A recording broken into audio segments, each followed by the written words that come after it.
Alright, part 5. Okay, so we're starting to get redundant now, so we'll just see if they have anything. I'll try not to interrupt as much, but what's the point of playing the video without just pointing out what's this? Why is this important? You know, this whole conspiracy, you know, that the trannies are coming to get you and put you in the tranny camps.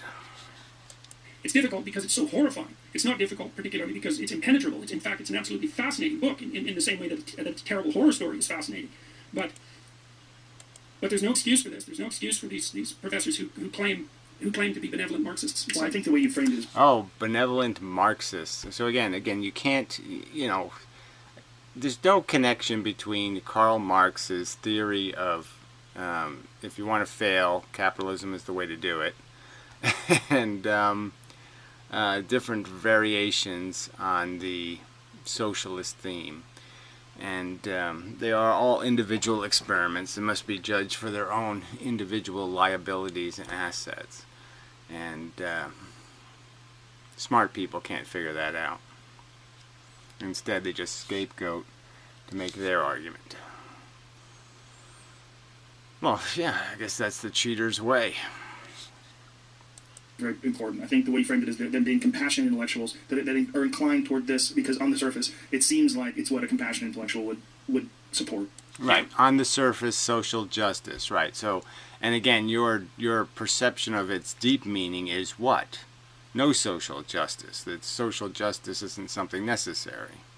That there's nothing to overcome in terms of not only our physical, you know, the fact that we're basically, you know, descendant from Tyrannosauruses.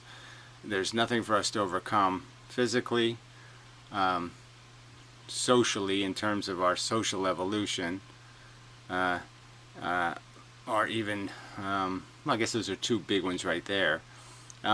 And that there's no game to play here in terms of figuring out how to take Tyrannosauruses and create a good game for them to play. You know, that just doesn't involve gutting everything in sight. Yeah, and it's the unthinking adherence to compassion is the highest moral virtue. And it's also whenever you... Right, okay, unthinking adherence to compassion. So again, the very backwardness of this whole point. Compassion that's of any use, that isn't based on bigotry, has to be based on something thinking. It's an intellectual principle. Fairness and ability to appreciate that the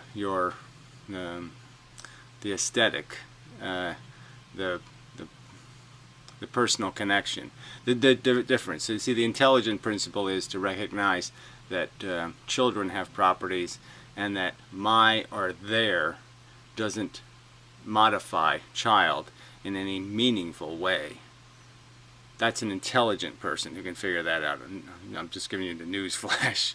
That'll be, if there's a story ever to be written, that would be the moral of the story, is that you assholes are too caught up in your my crap, and you're throwing the child as if it's the bathwater, and clinging to your myness.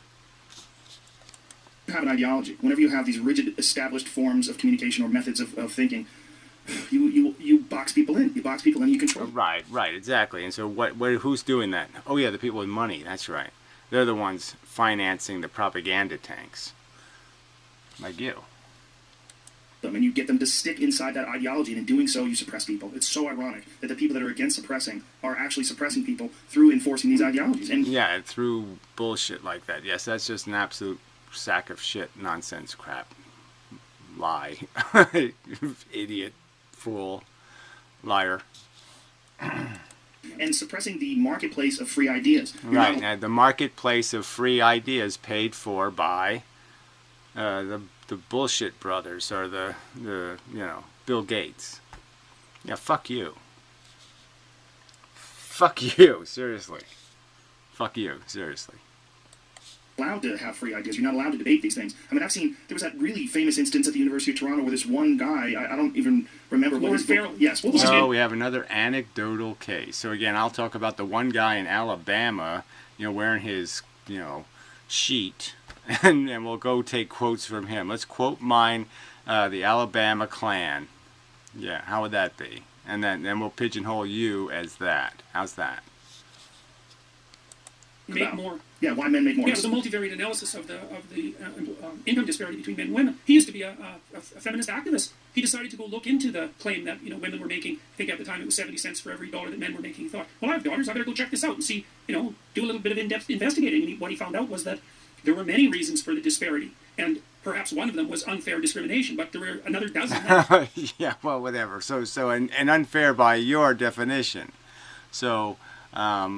You'd think it was, it's fair discrimination because they have a period or they get pregnant, and therefore are a liability. That's fair discrimination, probably in this idiot's psychology. They seem to account for more of the disparity than the discrimination. I mean, just the fact that men take more dangerous jobs is a huge contributor to that, and it's not trivial. You should get paid more if you're putting your limbs on the line. I mean, I grew up in northern Alberta where a lot of young men dropped out of school and went and worked on the oil rigs. It's like you. Yeah, but we also know that a lot of that is propaganda too, about what the most dangerous jobs are. And, it turns out that, exposure to diseases, so a lot of people in the healthcare industry, those are fundamentally dangerous jobs. And the big lie is that, being a cop or something is going to get you killed. I mean, they're getting more killed now than ever, but I'm just saying it was always kind of a big lie that it was this high-risk job, when a lot of other jobs were a lot higher risk. We'll try that. Well, maybe you could do it. But, the guys would lose their fingers, they'd lose their toes. It was 40 bloody below up there, and they'd be wrestling pipe in the middle of the bush. I have a friend who does it. I have a friend who does that in northern Alberta. It's horrific. It is. It's tough work, man. You're out in the bush for 2 weeks. Yeah, when you go outside, there's temperatures where you... Right, and there's plenty of women, who say, yeah, I'll sign up. I can do it. I can handle it.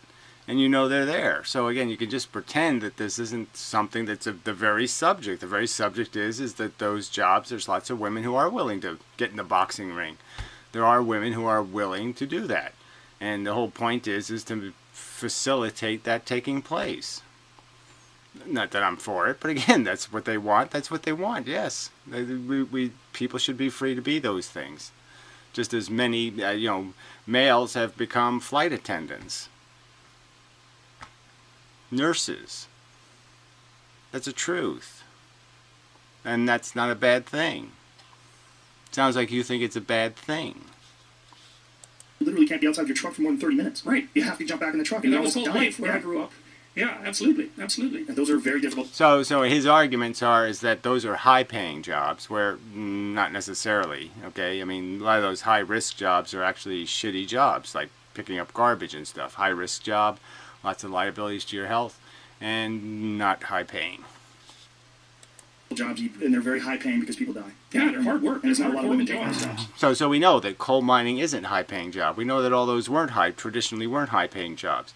So this argument that somehow that's what scanted the statistics is males have done all these kinds of high-risk and jobs requiring high salaries is bullshit. No, and a good thing, too. So this guy, I'm sorry, what is his name again? Warren Farrell. Warren Farrell, who wrote this book, was giving a speech about this book, and the response was so unbelievably violent and crazy and aggressive and also ignorant. Ignorant to what he was saying. Ignorant and not wanting to debate the facts, but wanting to call him a misogynist, wanting to call this... Again, says this guy. So again, where's the videotape? Why don't you link to it there, buddy? Hate speech. And yeah, that's a favorite, man. And I got accused of that twice in the last 2 months because I don't want to use them. Well, whatever. I think you're a pretty hatefully petty, whatever the hell you are, homophobe, crazy nut. So yes, I'll put you in the category. This whole boogeyman syndrome, hysterical overreactionism. These compelled pronouns. Well, the one woman in the cuck, pussy, pink-shirted cuck. debate that you had with the other man that I believe is transsexual. Yeah. The one woman who was trying to say what is the difference between not using those words and using racial slurs and hate speech to describe these people. Like the idea that that's a woman who's a professor who's expressing it in that way. What is the difference between not choosing to use made-up pronouns versus calling someone generally accepted racial slurs? Yeah. That they're trying to frame that as the same thing. Well, It's so intellectually dishonest. Well, the racial slurs are also legal. So what's happening is the law is already such that not using one of these made-up pronouns is a crime, whereas using a racial epithet isn't. Again, this is about formal interactions. where if you're going to apply this terminology, I shouldn't have to accept your titles. So if I don't want to be called a mister, it should damn well be my fucking right to tell you, shove that shit up your own ass, jackass, because I'll take it as an insult. And a woman should find Mrs., okay, the possessive term, offensive. And if she doesn't, she's kind of stupid. Wow, that's crazy. That's crazy. So you can use the N-word. No, it's legal too. Yes, but you have to say zero. Yeah. You have to say that's a lie. Okay, look, you don't have to do any of that, okay, except in formal circumstances. In formal circumstances, it's going to be illegal to use the word nigger, so that's just bullshit. So again, mix two different subjects. Okay, yeah, there's no law against you being a rude asshole in reality, but you're not allowed to write nigger on a rental agreement, for fuck's sake. Yeah, the nigger just rented the place. You're not allowed to do that, jackass. Fuck. I mean, these guys are just bullshit. Fucking, that's just, you're sitting there talking about how outrageous it is. Well, it's goddamn fucking outrageous to sit there and compare two separate different laws and say they're about the same thing. They're not, jackasses. Z. Ooh. Wow. This is crazy. No, you're an Alex Jones wannabe. Okay, just make shit up. Okay, so you can just tell people what they want to hear. Okay, you want to reinforce their ignorance and their bigotry. Okay, and just turn everything into some fucking conspiracy theory through absolute bullshit. This is really crazy. This is a bizarre moment in time. This is really lying. This is an insipidly stupid lie and mischaracterization of reality to what? To do propaganda, right? The fucking argument of the weak. So you're sitting there resorting to what? Nazi-esque tactics while you complain about Nazis. And you're using their tactics. Just lie. It works. Where it is the bizarre. Preposterous nature of it is so undeniable that it's forcing a lot of people, and I applaud you for doing what you're doing, risking your status with the university, risking your support of your peers, and sticking your neck out the way you've been doing with your YouTube videos. Because if you hadn't done that, there's a lot of people who wouldn't be aware of how insidious and... well, obviously they wouldn't be aware of the made-up propaganda to create this fake boogeyman that Marxism is coming in a dress. Don't let it fool you. What you were describing earlier, the creep. Yeah. The slow creep Yeah. towards pushing forward, waiting for you to object, waiting, and then moving forward a little bit more once you relax. Yeah. Because that's what this is. Yeah. Yeah, and it's been bizarre, I can tell you that. I mean, my son and I counted the number of press articles that have been devoted to this. These are serious press articles. This doesn't count YouTube or radio or TV or any of those things. I mean, the YouTube coverage has been, I would say, overwhelming. There's been 170 I wonder if he's a junior. major press articles written about those videos in the last 2 months. And what's the general consensus? Are they going... Well, to begin with, in the first 2 weeks, which was the most stressful part of this for me, I would say the bulk of the press articles ran contrary to my views, and their basic theme was something like, "Why doesn't the mean professor just play nice?" It was something like that. But luckily, fortunately, I seemed to maneuver past that, and then people started to actually read. Right, and you picked up the idiocracy, the Trumpies. Okay, and the wish they were's and the petty losers, who can't play a fair game. They can't compete, and they resent that. They resent that they just can't buy affection from the world. The policies that I was speaking about and started to think about them. And one thing about the press is that they're actually fairly in favor of free expression, given that that's their absolute bread and butter. And so the tenor shifted, and I would say the overwhelming majority of press articles in the last, apart from the first 2 weeks, have been positive. Well, that's great. What you've done in your YouTube video... it's great. So the institutions he had some contempt for, they're great when they say what you want to hear, and then they're not great when you don't. So yeah, that's not any kind of duplicity or hypocrisy at all. No. Which I think is an amazing forum, particularly for what you're doing, is document and describe in great detail the issues with every single one of these problems with no interruption. And I think that's one of the best things about it. The fact that there's not really a whole lot of forums that will give you the chance to express yourself. I've seen some of your videos have hundreds of thousands of views. And there's not a whole lot of forums where you can do that and speak for, I mean, they're all like an hour long, right? I know. I mean, it's amazing. It is amazing. YouTube is well, I started posting my lectures on YouTube, my classroom lectures in 2013, and in really bare bones form. They're just an iPad recording of me lecturing. I didn't edit in the slides or the images, partly because that's very time consuming. But then I watched it for about 2 years, and by September of this year, it climbed to about 1 million views. And then I really started thinking about YouTube, because YouTube was cute cat videos, and Justin Bieber songs for a very long period of time. But it's so right, YouTube was shit until I found an audience, of the people watching the cat videos. People who watch cat videos apparently like this guy. Okay. not that anymore, and that's probably been about 2 years or maybe 2.5 years. But then I realized that YouTube is actually a revolution that's as overwhelming as the Gutenberg press revolution. Gutenberg invented the printing press, and because for the first time in human history, a lecture can have the same reach and the same longevity as a book, and it's a lot easier for people to listen. And the time lag to publication is basically zero, right? I mean, because you can do it live, I guess, as we are right now, or you can post it in a day or two after publishing it, and you have access to this insanely large audience. And the other thing that's really interesting about YouTube with regards to my... Well, you really don't, and yes, unless you become part of somebody's propaganda, and, a movement, the anti-SJW, you become a speaker for that. Especially for academic videos, is there's only one reason that people are watching. One, it's not the production quality. The audio is okay, and I'm a good speaker, but it's not the production quality. The reason they're watching them is because they want to know. And that's something that's really cool about YouTube. Yeah, they want to know. That's really cool. I mean, this is supposed to be like an adult. It's really cool. And they have ads on them. It's really cool.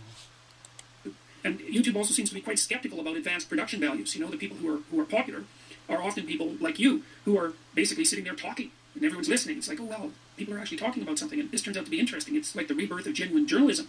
So, yeah, YouTube's God only knows what YouTube is, but... Yeah, I can't figure it out. Yeah, that's right. So, yeah. Well, I'm just saying, just from listening to this, I wouldn't have listened to this mush. This isn't a subject I can possibly garner any kind of passion for. And what's your solutions? You don't even identify a reasonable problem, and your solution is the status quo is working just fine for us. Us haves are doing just fine. So, yeah, don't rock the boat.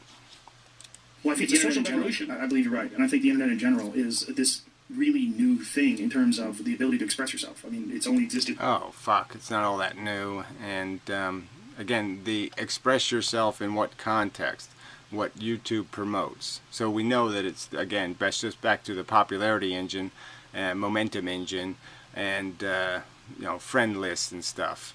So just game the system, and... your relevancy is based on your relevancy.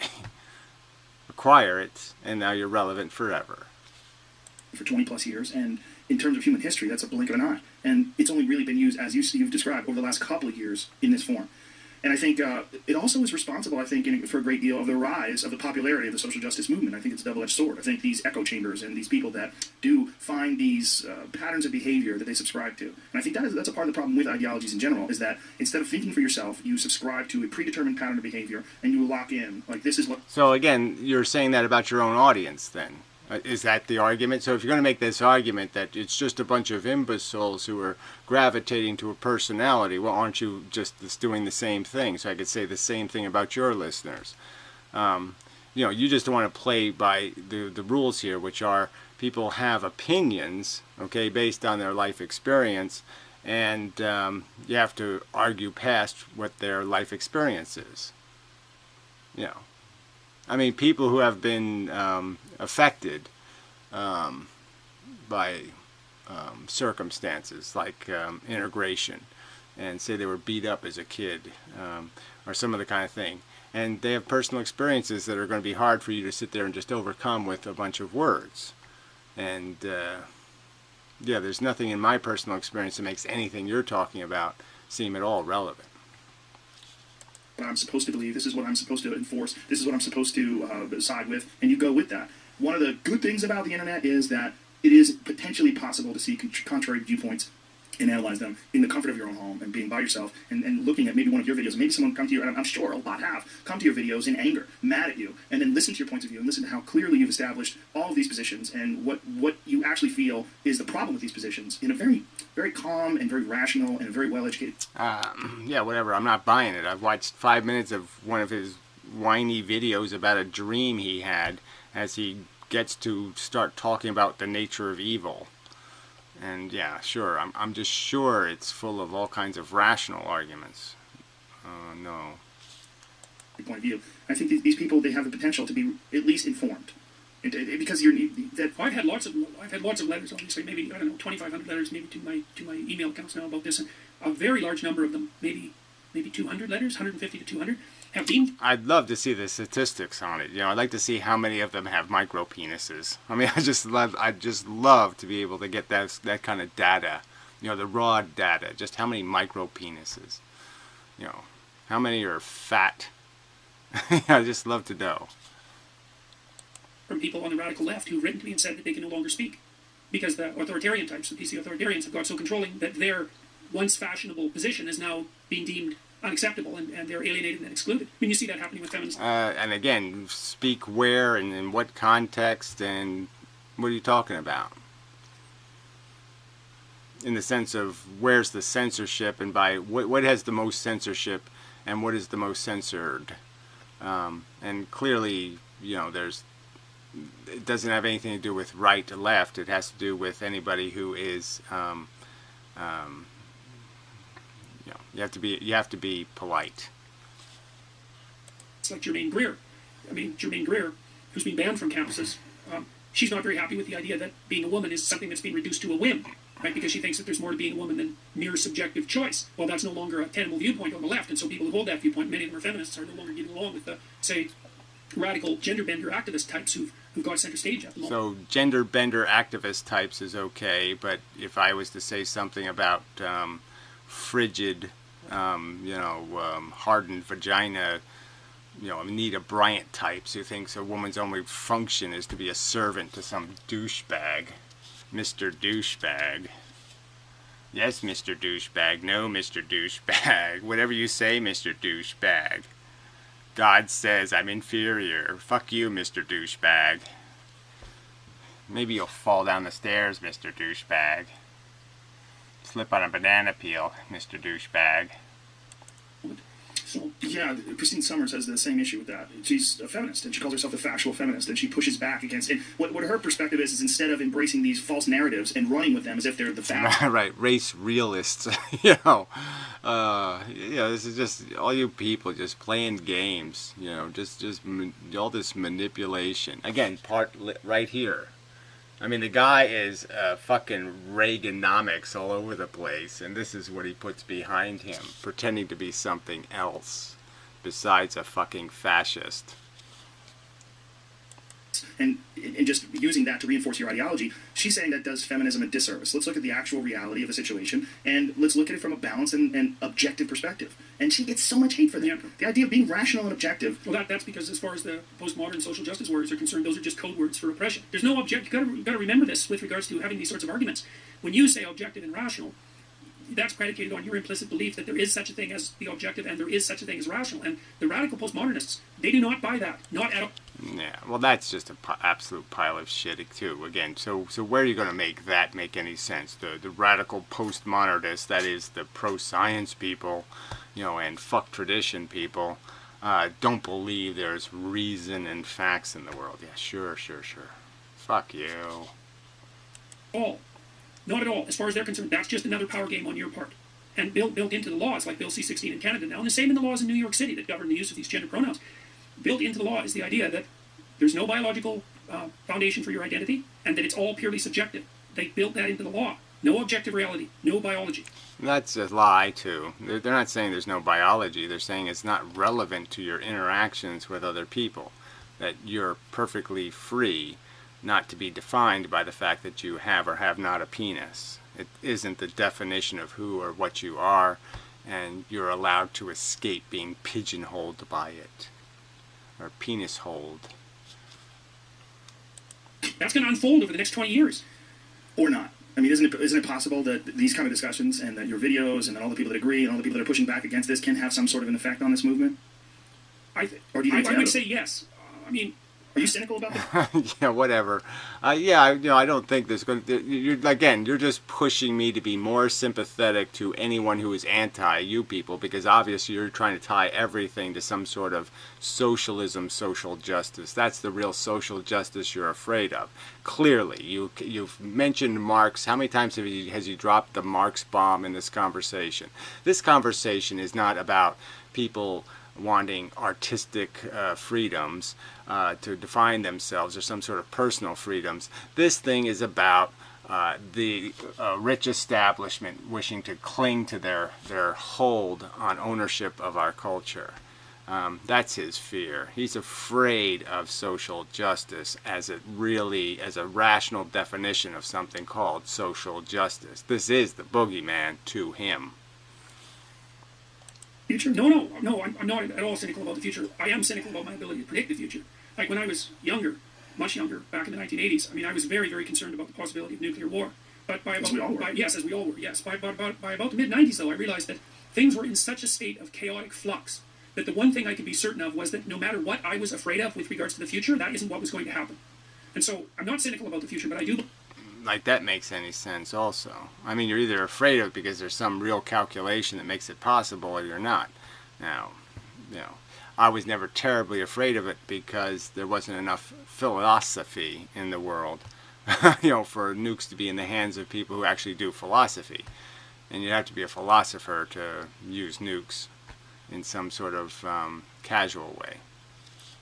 I believe that we're in an unprecedented state of indeterminacy and flux, and God only knows what could happen. I'm not, having said that, I wouldn't say I'm optimistic about the possibility that the universities will reform themselves, because I think that, well, even with the free speech debate that the University of Toronto hosted, they did 3 politically correct things during the debate, which I thought was really interesting, because if I would have staged the debate and been working on their side, let's say, I would have said, strategically speaking, no politically correct maneuvering during this debate, because all it's going to do is discredit us. But that isn't what happened. The university opened up by noting that the land on which we were having the debate was once property owned by the original Native Americans, which is something I find abhorrent, because on the one hand, we took it, and now on the other hand, we want to be friends. It's like, I don't think you get to have both sides of that moral play at the same time. But that's okay. That's how the university opened. Well, anyway, so that's not even, for him, he doesn't even want to think about taking, so he's talking about how Western values and Western society are this wonderful thing, and yet he doesn't even want to acknowledge, so he'll talk about facts, and he doesn't even want to acknowledge the theft and the murder and the taking that we rationalized when convenient. In the debate, and then the next thing that happened was that they announced that there would be counselors waiting outside for anybody who was too traumatized by the contents of the discussion. And then they closed by announcing the Trans Day of Remembrance. But the reason I'm pointing this out is because it just shows you the fact that those things happened. They weren't even strategic. That's just how things are at the university. And they didn't even notice that people were going to turn themselves inside out, noticing that, saying, well, God, this is so biased, I can hardly believe it, which is exactly what happened. That's how saturated the universities are with this kind of thinking. And I don't have any idea what can reverse that. Again, he didn't describe anything called a bias in the terms of what people are allowed to say. I mean, saying that, well, look, if somebody says something outrageous and it disturbs you, we have some people you can cry on their shoulder later. They're not saying we're going to prevent you from being offended. They're saying we're going to help the people who are offended. See, and he's turning that into censorship. See, they censored me by saying that, yes, I'm going to be rude and obnoxious for no good reason. And I'm going to hurt people's feelings for no good reason. And so they didn't suppress anything. But you're trying to make it sound like they did because you're not honest. Collective decisions on the part of citizens, A, to stop sending their children there, B, to stop donating money and leaving it in wills, and C, to pressure politicians. Like, in my wilder moments, I think, cut the funding to the universities by 25%. And let the faculty have a war about what's important. And maybe what would be left over was what the university should be. But I really think it's, with the exception of the science, technology, engineering, and mathematics ends of things, I think it's come to that. Don't you think that... Right. So that's how afraid of any organization that might take place in the medium of universities. And he thinks he can control it, he can stop it by defunding it. So who's the censor? Who's the one trying to shut something down or shut something up? Sounds like him. I don't like what's happening, so let's defund it. I think nobody should, you shouldn't contribute to him, obviously. You shouldn't contribute to Joe Rogan, and I'll say it, okay? Yeah, don't give these assholes money to talk shit. Yeah, defund them. What you're doing when you're making these videos is, in a sense, branching out away from just a university and teaching online, because you are. Well, like I said, I think that you can make a case that that's where the university is, because that's where people are going just to get knowledge. They have no other motivation. And this is a new thing, obviously. But well, obviously people have other motives, and going to college has been, you know, for many people is some sort of experience and, you know, an adventure. And clearly, a lot of people want college not to be something too demanding intellectually. They really don't want to go to college and have to study and all that shit. They just want to have some sort of social fun. And so they want courses that are related to social fun. At one point in time, so was the printing press, right? And this new ability to disseminate information seems to me to be more effective, more accessible, more reasonable. Yeah. And it's entirely possible that what we're looking at is the future of education. Maybe it could be. I mean, I've been spending a lot of time. Yes, if people caught on years ago, this is where all the resources should have gone in the first place. All university should be online. And in a sense, you just need to make one good college. In terms of having a place for good professors to do their performance art, you record it, and it's good for 15 years. I mean, having Einstein lectures on video would be brilliant if we had them.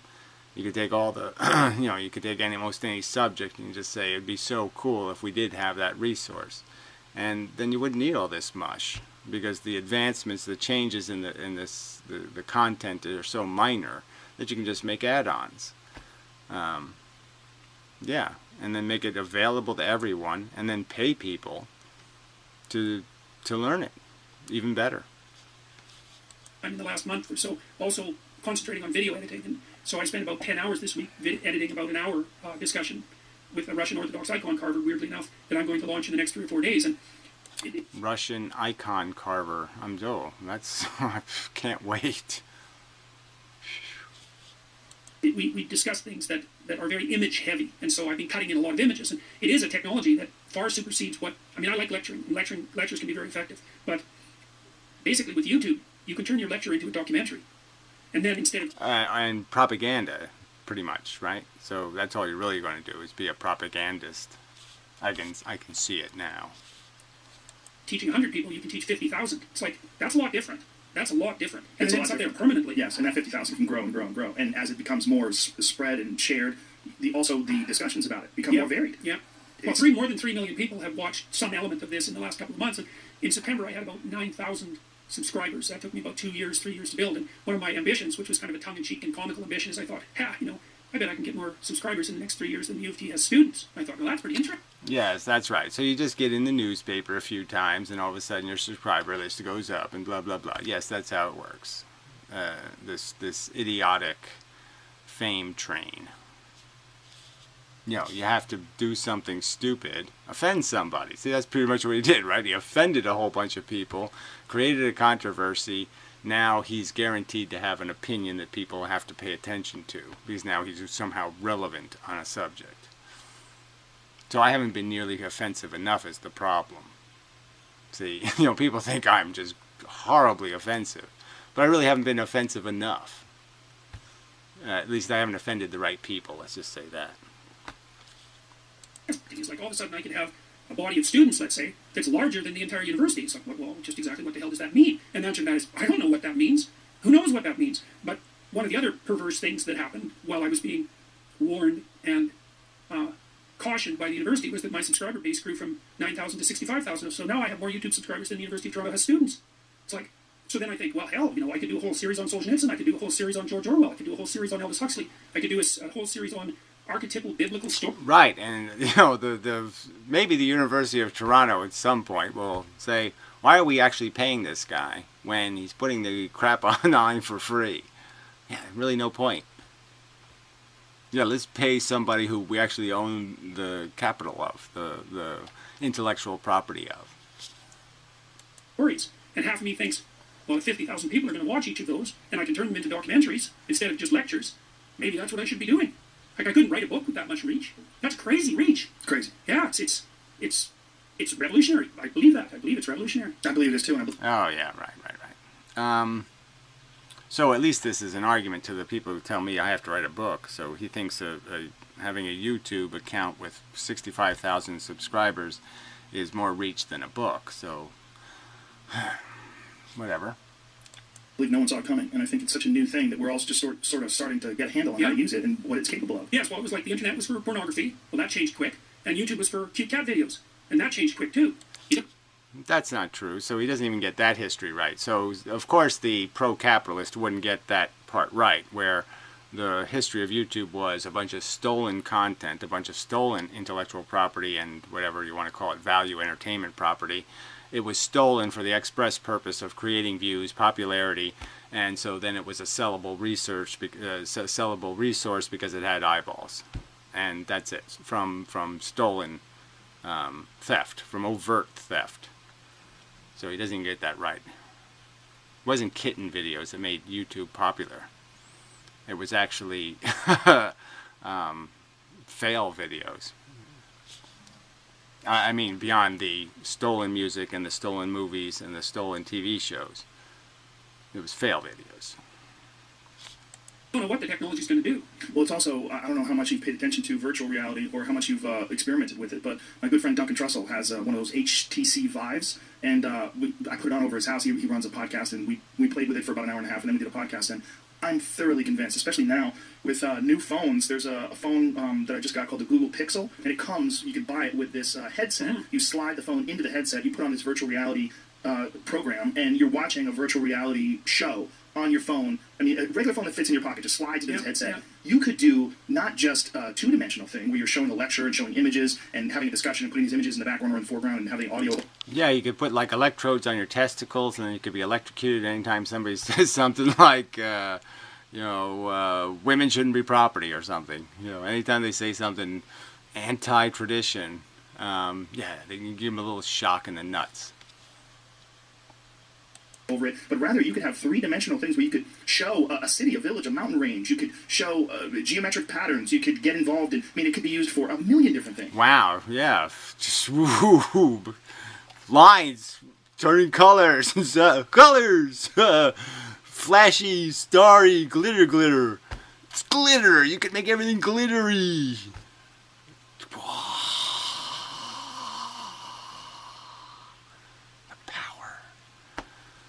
I love when people do that kind of shit. You could do a million things. I can't think of any of them, but glitter. 3D glitter. Isn't that cool?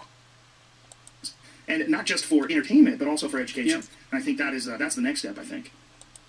Yeah, I don't think so. I think porn's going to win over that one. So I think you guys are way behind the reasonable curve on this one.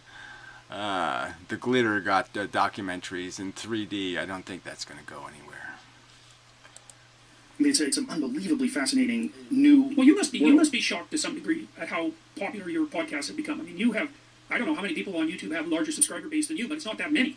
So, I mean, how do you account for that? And does that surprise you? It's surprising, but this whole podcast thing is very surprising. But it's the YouTube is only. I can't for the life of me understand how anybody can stand listening to you.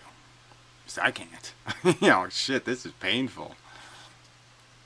It's a small fraction of the amount of people that actually listen to the podcast. Right. The numbers, the downloads are insane. Jamie, what was last month's numbers? YouTube was around 12 million for the month, and audio was at 60 million. Wow. Yeah, and I haven't played anywhere near enough with turning my online lectures into podcasts. You definitely should. You definitely should. It's, I mean, a lot of it you could listen to when you're in a car. Right, or when you're exercising or that sort of thing. Yeah. I know. You're not glued to a screen with the podcast. No, I was doing some work around my office when I was listening to one of yours, one of your things on YouTube, and I found that it was just as interesting if I was doing some other things around my office. Like it's a very good passive, like podcasts themselves are a very good passive form of education. Yes, absolutely. Well, and that makes them different than reading. Yeah. Because reading is faster if you're a good reader, but you can't do anything else while you're doing it. Right. But people are much more naturally attuned to listening than they are to reading. Yeah. Because we've only been reading, really. Human beings have only been reading, roughly speaking, in any large numbers for 500 years. Right. It's a... Jeez. Where was I?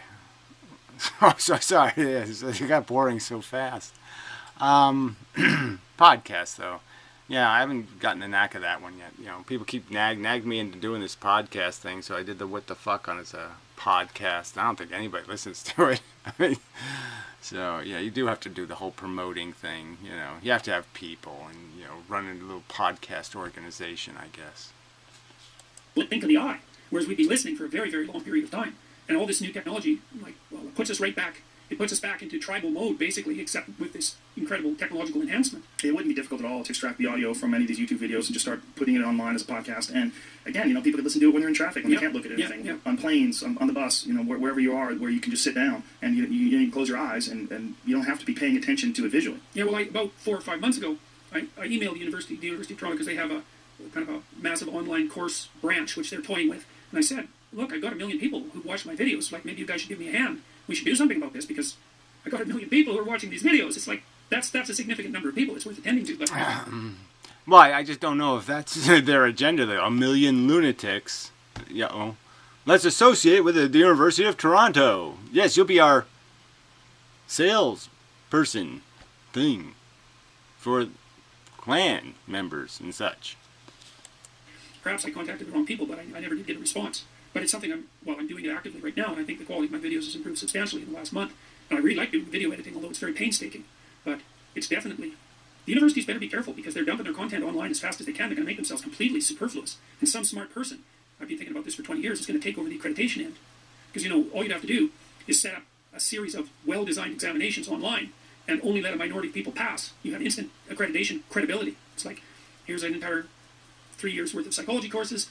Here's the exams. You take them. Only 15% of the people pass. Why only 15%? Why would you limit the... Yeah, because that's what makes it say these people really know this stuff versus people who don't know this stuff. That's why. Of course. Number. Because it makes the accreditation valuable. But you would limit the number based on... What if you had a much larger group than 15% that were effectively... Larger percentage doesn't have to do with larger groups, so you're just not getting the percent thing there, fella. Math problem, right? You must have some girly genes in you. Absorbing the information. Well, fair enough. You'd have to toy with the accreditation mechanisms. But I mean, part of the utility in accreditation is that it's inequality. If everyone gets accredited, then the accreditation is worth nothing. Wouldn't they just make it difficult? Because that's what you do. Make it difficult. Yeah, but it's I mean, just a proxy for difficulty. Right. Okay. So you wouldn't necessarily be limiting the number. You would just make it so difficult that the number would be limited almost naturally. That's right. Well, I think. Well, I'm just saying it's sort of the two things have to go together. You can't call yourself an expert in terms of a class if expert means you know everything that people who aren't experts know or something. You have to. There has to be exceptionalism. Has to have something called. Has to be a smaller group. The exceptional can't be bigger than the subgroup. I'd probably yes, that's exactly right. I wouldn't limit the number of times people could take the exams. That's a great idea. Right. I just tell them they have to pass them. That's right. Yes, good. Very good. But if you can't give them the same test each time, because then they can just learn what the right answers are to the test. You see. Well, so as long as you hit threshold, I mean that's what happens often. Say with like if you're trying to pass the bar or something like that. You get to take this is like a non sequitur. This whole conversation now on how to appropriately test. And so now he's going to talk about the bar exam. But yes, see, the bar exam, they just switch the questions. They have 10,000 questions, and they just rotate the relevant questions into each exam. So nobody can really know all the answers. A number of times, but you have to hit threshold. Well, Thaddeus Russell, who's a history professor at Occidental, he's doing that very same thing. He talked about it here, that he's building right now an online university. And he is planning on giving out degrees in history through his online university, because he's been teaching at universities for a long time, and he has a huge problem also with the politically correct movement. And right, and it's like Jerry Falwell's Liberty University. It's all about liberty and expanding people's minds. Oh, no, it isn't.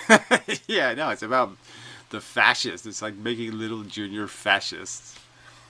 He was speaking out against this really crazy story where these two kids, adults, got intoxicated and had sex. And because they were both intoxicated, for some reason, the boy was described as the attacker and he was being accused of sexual assault, even though it was consensual, completely consensual. Even though they were both, not only did she send a text saying, "Do you have condoms? Come on over. We're going to do this." But because they were intoxicated, he was the one that was the rapist, which is insane. It's sexist. It's 100% sexist. So again, well, this is a more complex subject to analyze. But again, isn't it always the responsibility of the male to say, if she says no, it's no. And if she's unconscious, she's not capable of consenting, then I can't, take that step. So again, he said they got pregnant. So obviously the condoms weren't relevant somehow.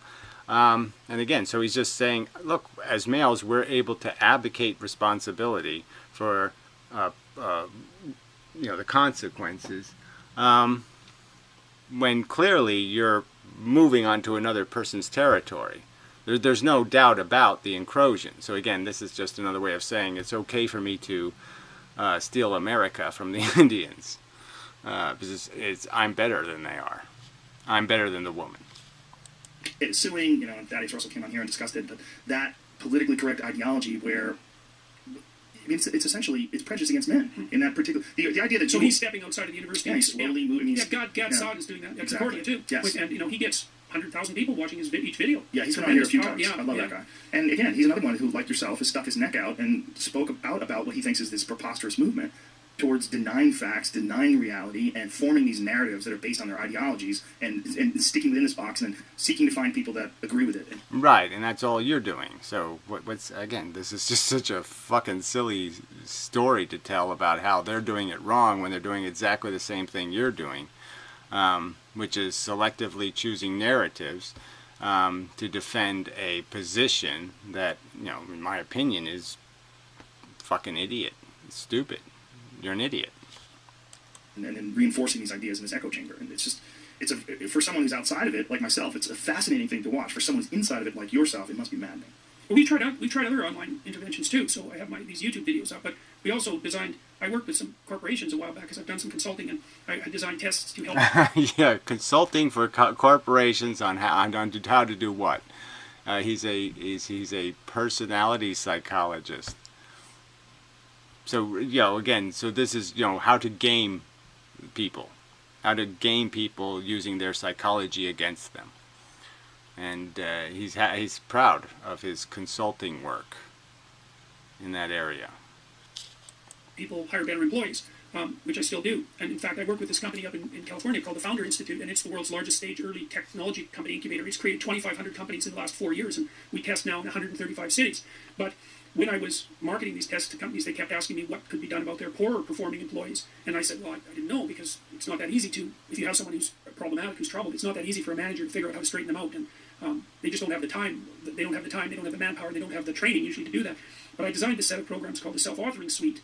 And one of them, the Future Authoring Program, helps people write out a plan for their life. So it helps them, it asks you some questions about 6 dimensions of your life, your health, mental and physical, your use of drugs and alcohol, your wishes 3 to 5 years down the road for intimate relationships, for family, for career, for education, and so on. It asks you, what could your life be like 3 to 5 years down the road if you set it up for you like you were someone you were taking care of? So it asks you those 6 questions.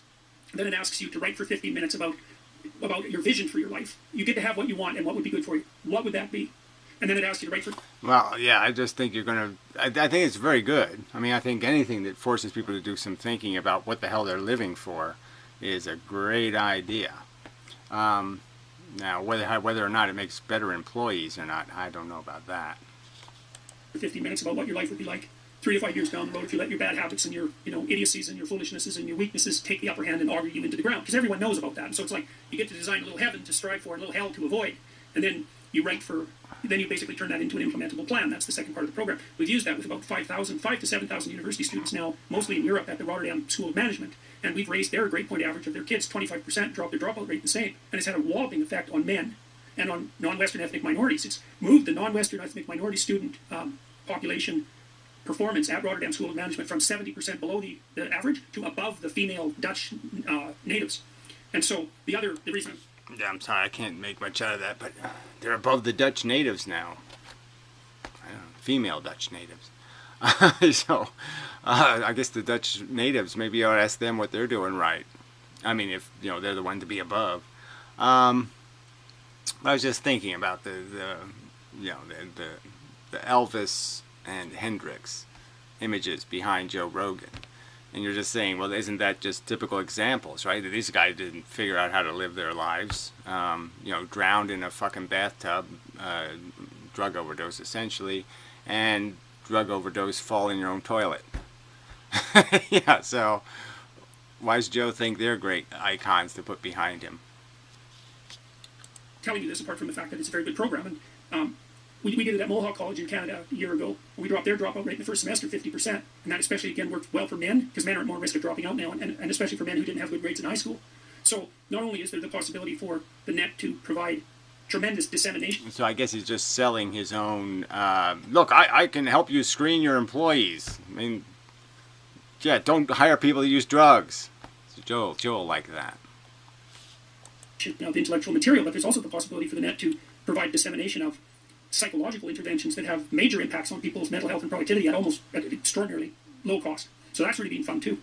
So, well, I think providing that sort of a structure and a framework, giving people the tools, just in form of asking them questions. What would you like to do? Please describe this. What is your? And when you do that, you sort of allow them to help themselves outline what they would like to accomplish, which most people don't do. No, well, in our education system. Yeah, well, maybe next you could do a whole video series on how to write a check. You know, how to manage your credit card. Yeah. Yeah, people are really dumb. That's right. And maybe that should be part of this conversation. I mean, just how idiot is idiocracy? I mean, just how dumb is the average asshole watching one of these stupid fucking videos? Yeah. So that's the other thing I'd want to know, right? How many of them are fat? How many of them have a micro penis? And how many of them have an IQ that just doesn't get to 100? System was designed in Chicago in the late 1800s to produce factory workers, because it was set up when rural people were migrating to the cities en masse, because their kids, first of all, were likely to get factory jobs, and second of all, if you were working in a factory, your kids needed to be taken care of.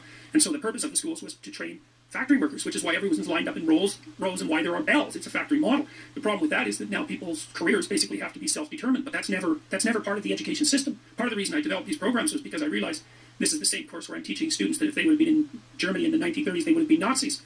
I'm trying to get them to design their lives, and it's way better to have someone articulate... Right, design their lives around what? Some other Nazi program. Some other program. Program from what values?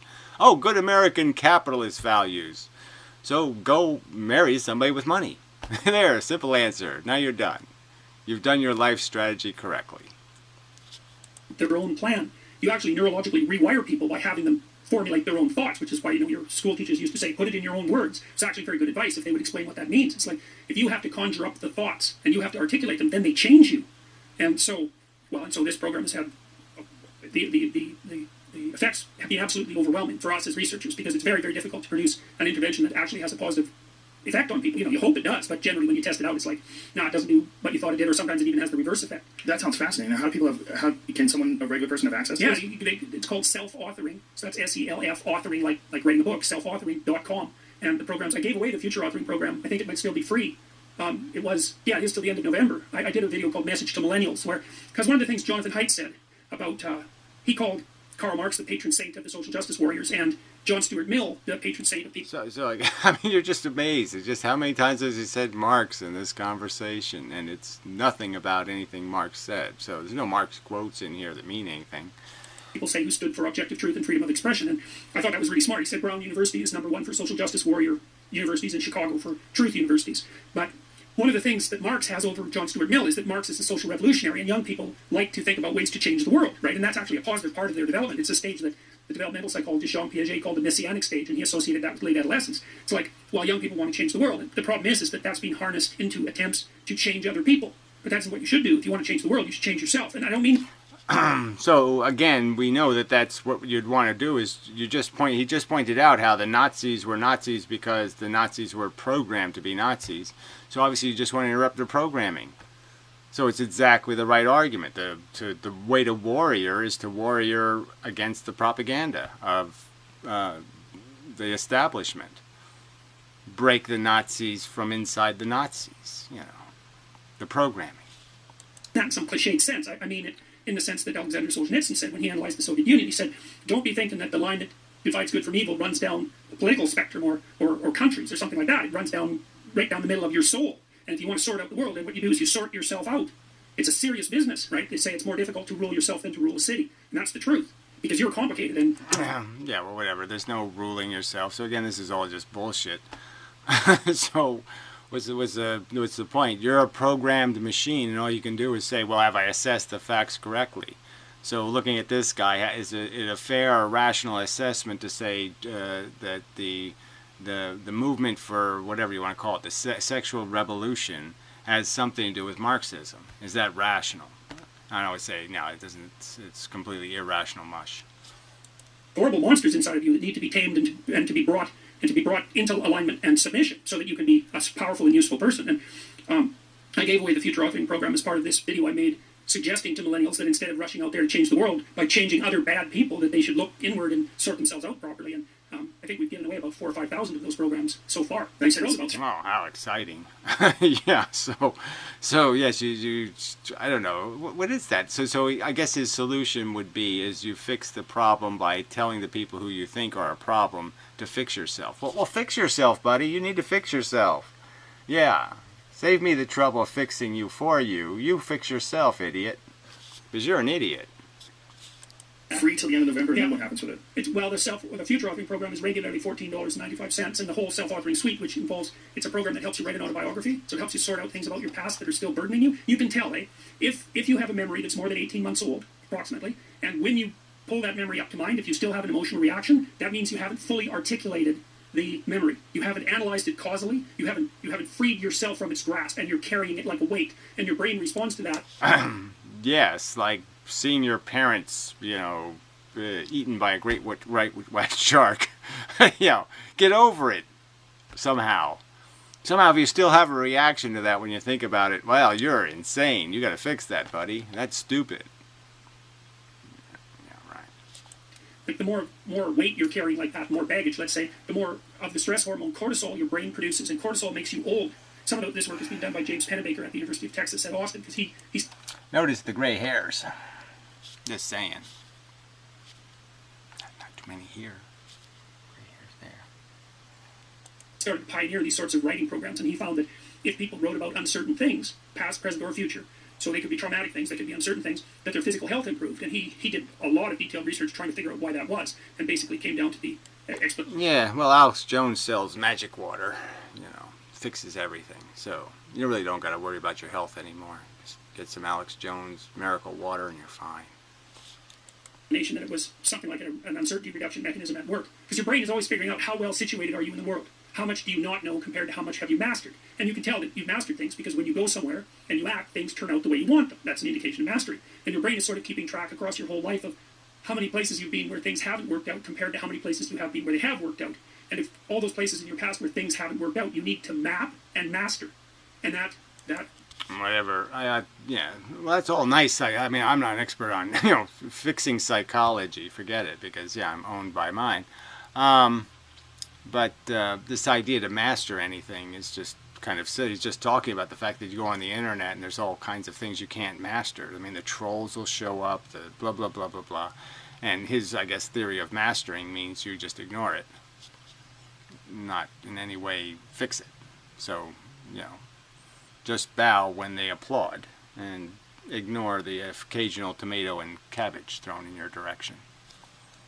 Decreases the existential load on you, but that actually decreases your psychophysiological load. It makes you healthier. It makes you less stressed. And so we put all that together in this self-authoring suite to help people write about their past, to sort it out in a detailed autobiography, to ask you questions about... You sell some herbs with this or something? A little herb package? Your past. It says, divide your life up into 6 epochs.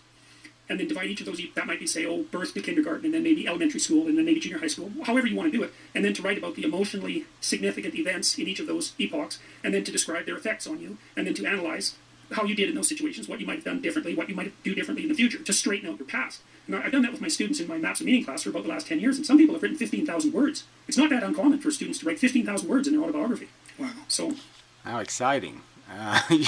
And this does what? I mean, you're getting hysterical because a couple of people with confused sexual blah blah blah are threatening you with what?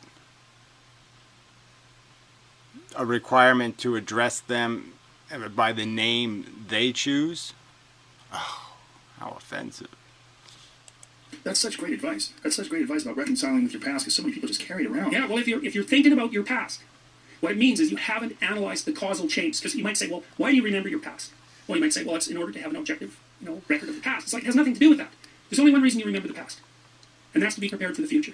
That's why you remember the past. And so what you're supposed to do is take the past and extract out from it wisdom. And wisdom is the ability to avoid stumbling blindly into ditches. And so you think, well, here's a time in my past I stumbled blindly into this horrible ditch and terrible things happened to me. It's like, okay, you need to take that apart. You need to figure out how was it that events conspired with your participation, voluntarily or involuntarily, so that terrible consequence emerged. Yeah, but all this bullshit is fine. But I mean, his conclusion is that any trap you fell into that indicates capitalism is dangerous, you should pretend didn't happen. And any trap you fell into that might state that it's all the trannies' fault, so well, somehow you're supposed to take that seriously. So this doesn't mean anything. You need to know why that happened and how you could react differently in that situation. And as soon as you do that, your brain will leave it alone. It won't obsess you about it anymore because the anxiety-producing parts of your brain are basically trying to tell you where there are obstacles in your environment. It's like, look out, don't go there, don't go there. It's like, well, don't go there, there's fire. Well, maybe you can master the fire, right? Then you're a wielder of fire, you're not just a victim. And lots of situations are dangerous or not dangerous depending on your level of mastery, right? Life is like that. And so a negative emotion that's associated with a memory is something that's crying out for mastery. And writing can really help with that. So we're supposed to learn from the experience by mastering it and dissolving the experience into some sort of irrelevancy, even though it's highly relevant. I mean, just forget the elephant in the room, you know. You're reorganizing your brain when you write autobiographically. You're basically, the emotions, memories can be stored at different levels of your brain, from sort of primordial reptilian image-laden areas that are very emotional, up to finely articulated plans for your future life. Well, you want to take everything that's negative and emotional and transform that into a fully articulated vision for your future. And that frees you of your past. You shouldn't be thinking about your past. I mean, maybe if you're 80 and you're going over a well-spent life, that's a whole different thing. But if you're 30, 35, or 20, and most of the time you're thinking about your past, it's like your soul is trapped back there, and you need to free it through investigation. And the metaphysical language is appropriate because that is, in a sense, what you're doing. You're trapped in the past. It's like you got to break free of that so you can use all your resources to move ahead into the future. Again, move ahead in the same blind way you did in the past that got you the trauma of the elephant stepped on my head. And so you should put your head in front of the elephant again by ignoring the past. Doesn't sound right to me. Anyways, in these programs, the Future Authoring Program, like I said, has had walloping effects on people. That's fantastic advice. I mean, it's just it's so logical and it sounds so great. I mean, I think that's one of the gigantic problems that a lot of people have with education, that you're learning facts, you're learning information, but you're not learning how to use your own mind. Yeah, well, here's something that's really interesting. How to use your own mind. Amazing. Yeah. Your mind uses you. you don't use it. About that. So I spend a lot of time. I'm a scientist, but I would say I'm also a religious. I don't. He's just going to say I'm a religious kook. Okay, here we go. I was going to react to the I'm a scientist. What, pseudo scientist? What, Christian scientist? What, mythical scientist? Religious person. I'm a deeply religious person. And there we go. Okay, so there, another giveaway. So why is this guy relevant again? Because homophobic, racist, religious kooks like him. Ew. How do you reconcile those? Yeah. Exactly. Well, and I've spent 40 years thinking about that. And for 20 of those years, I did almost nothing but think about that all the time. And I realized something, partly from reading Carl Jung. And what I realized was that even the fundamentalists have the wrong idea about religious truth. Religious truth is not something